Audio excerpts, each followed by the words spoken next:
Hello and welcome to Time for Intuition. So today we will be proving the sum of geometric series formula, and we'll be going into an explanation as to what the equation is really doing, or at least one way to think about it. So let's get right into it. We got our sum, let's name it S, because why not? And we've got our geometric series terms, meaning that we're just multiplying by r each time. So we get to sum r n minus 1. So this could be n minus 1, could be 3, could be 4, so on. We also could have just made the series just these two terms. But what's the point of that? So we're just going to assume that it's some large number. It doesn't have to be.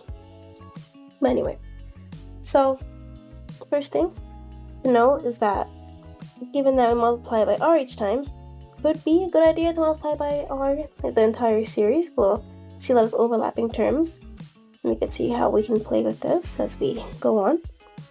So multiplying by r, we get r plus r squared plus r cubed, plus r to the n minus 1 plus r to the n. Seeing all our overlapping terms, we can do some subtraction just to get, do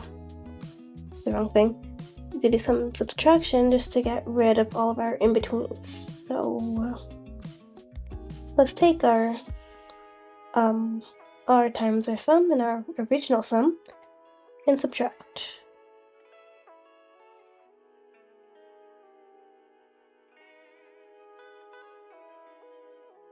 So our sum minus sum equals cancels in between somewhere else, cancels. So we get r to the n minus 1. And our sum here, which is kind of what we're more interested in, especially given some sort of sum that has a large number of n minus 1. So it wouldn't be reasonable to put that on the calculator. We want to extract the s, so let's pick out our s from the left side, and now divide both sides by r minus 1. So s equals r to the n minus 1 over r to the minus 1. Cool. And really this would work then for any value r, because we didn't actually start with specific value r. It would only not work if r equals 1, because in that case we just have r was 1, 1 minus 1, and 1 minus 1. So we get 0 on both sides, which is true, but we can't really solve for s with that. We would just end up having a 0 over 0.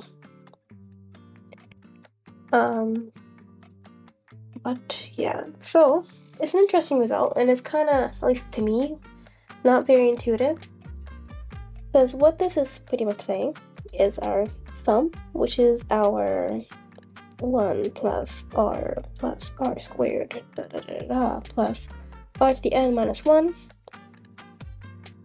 is somehow related to r to the next power minus 1 over, for some reason, like the common ratio subtracted 1. So you'd also just, if you want to rearrange this and focus more on like what's happening to our r to the n, you'd see that r to the n is equal to, so I don't have to write all this out again. Let's copy that.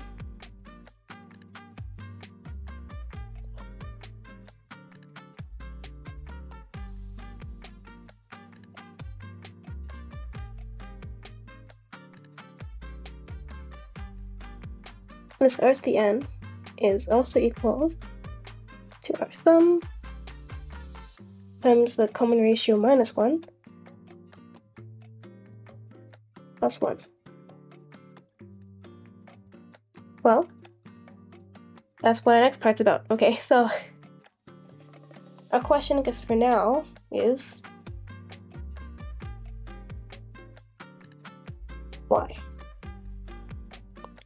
Why are they related? So, to get into that, we're gonna go into a different number system.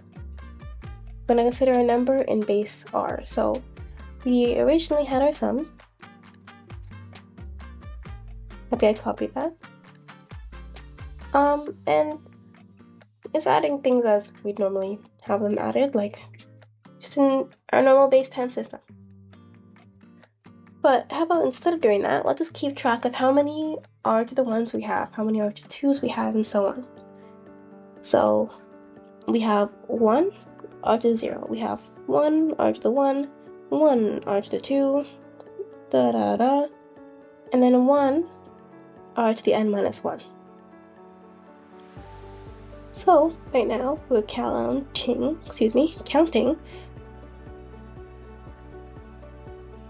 in base R. R to the 0. Agreed. And just to maybe explore what this thing is doing here, this equation's doing, let's multiply now both sides by r minus 1. We already got this taken care of, so we can now move on to our next part.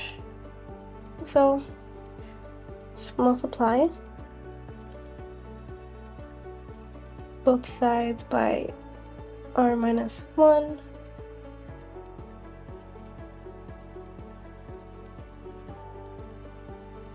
R minus 1.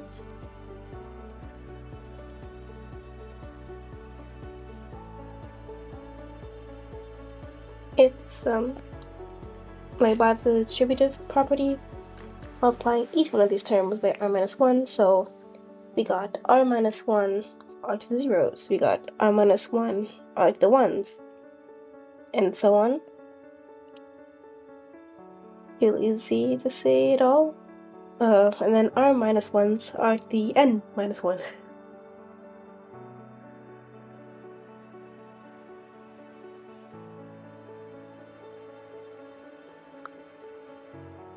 And then our final piece of the puzzle, we're adding our 1.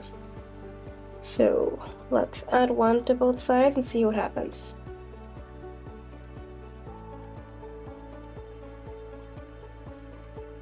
For that, let's maybe change the color.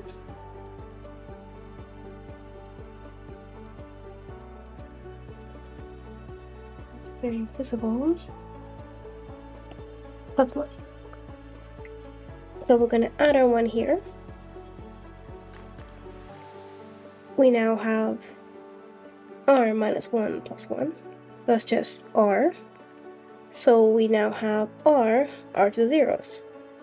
Well, that's just another r to the 1.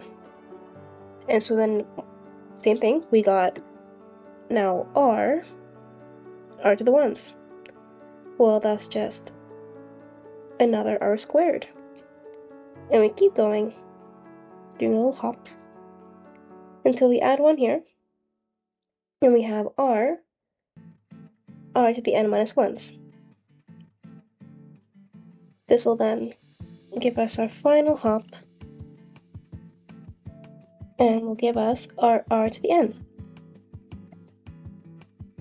So really adding that 1 is kind of cascaded everything. So perhaps to write this out more cleanly,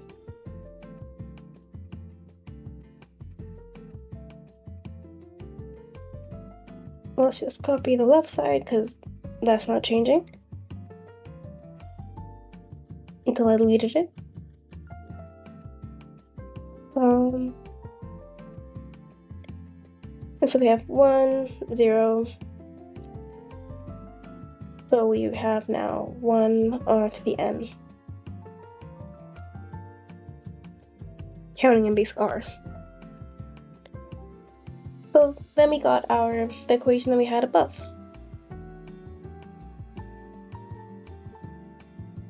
So we could be looking at this in the r base way, or just for our eyes, so it's less messy, we can write down is what we have left, r to the n.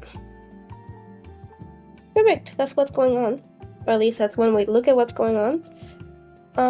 So if you were to retrace our steps backwards, we would see what the sum formula is doing.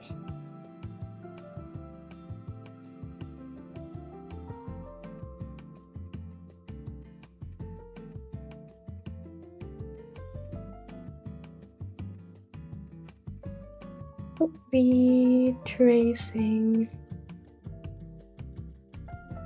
steps.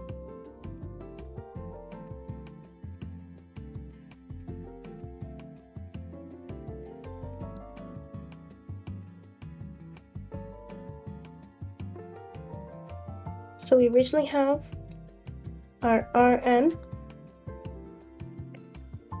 which in base R, I'll put that in red, is like this, where this first digit is r to the n, and then next step, got r to the n minus 1,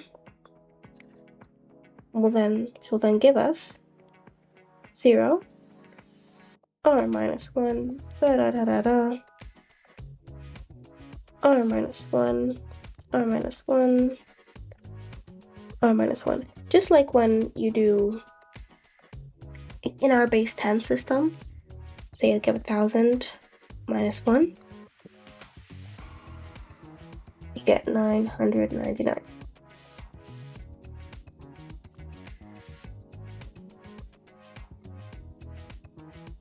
So then we got a bunch of our r minus 1s in a row.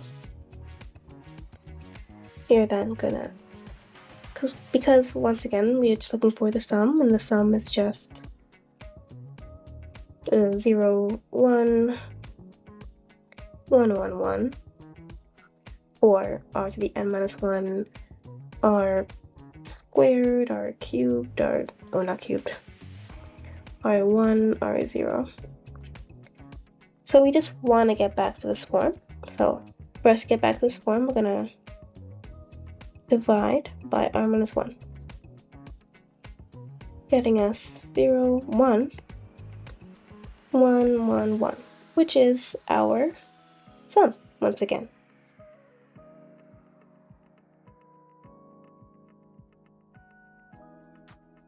And that's what this equation can be seen as saying. Yeah. Happy to see y'all again. Until next time. Bye.